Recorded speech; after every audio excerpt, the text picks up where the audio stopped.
Бажаю здоров'я, шановні українці, українки. Завершується цей тиждень, тиждень ППО для України, тиждень посилення. Перед зимою це ключовий пріоритет. І саме час подякувати партнерам за нові рішення про підтримку. Рішення цього тижня. Нідерланди, перемовини з Марком Рютте в Одесі, рішення про додаткові ракети для Петріотів, підтримка наших наземних операцій та морських експортних коридорів.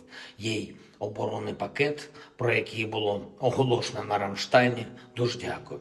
Є пакети від Іспанії, пакети від Британії, Норвегія, Фінляндія, дякую, Німеччина, спільний оборонний пакет Чехії та наших друзів з Данії. Дякую всім лідерам за виконання наших з ними домовленостей. Окрім додаткових ракет для ППО будуть нові пускові установки. Працюємо над різними видами систем. Будуть запасні частини для систем, що вже Україна використовує. Звичайно, буде і артилерія, снаряди, передусім, безпілотники, бронетехніка. Всі лідери, які нам допомагають, повністю поінформовані щодо актуальної ситуації на полі бою. Світ розуміє, до чого готується Росія та які терористичні ходи може планувати. Знаємо і те, як відповідати окупанту, і будемо відповідати потужно. Перед засіданням Рамштайну в Брюсселі була хороша, дуже потрібна зустріч з міністром Остіном та новим очільником американських військових генералом Брауном.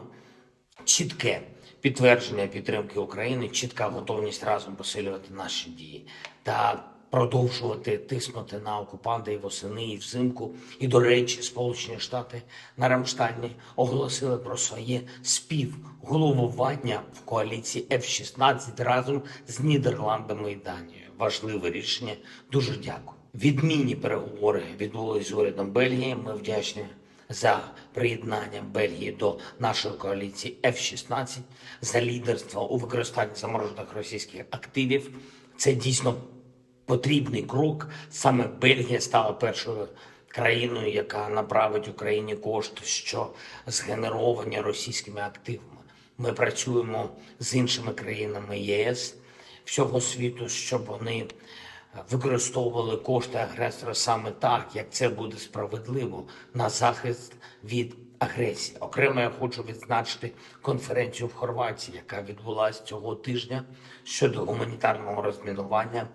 Майже третина нашої території під небезпекою через міни, снаряди, які не розірвались.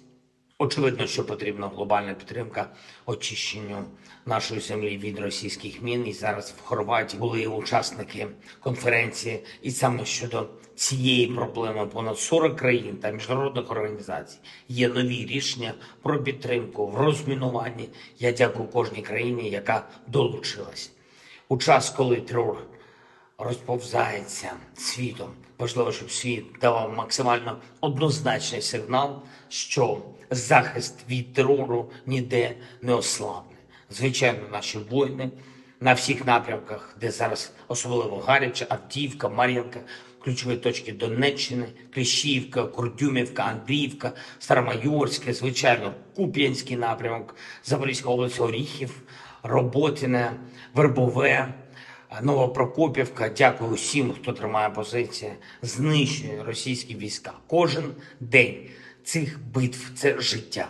Життя, які віддаються заради нашої держави. І це життя всієї України, яке рятується щодня, щоночі, кожним успішним боєм. Це так важливо. Слава вам, воїни! Слава нашому народу! Дякую всім в світі, хто нам допомагає. Слава Україні!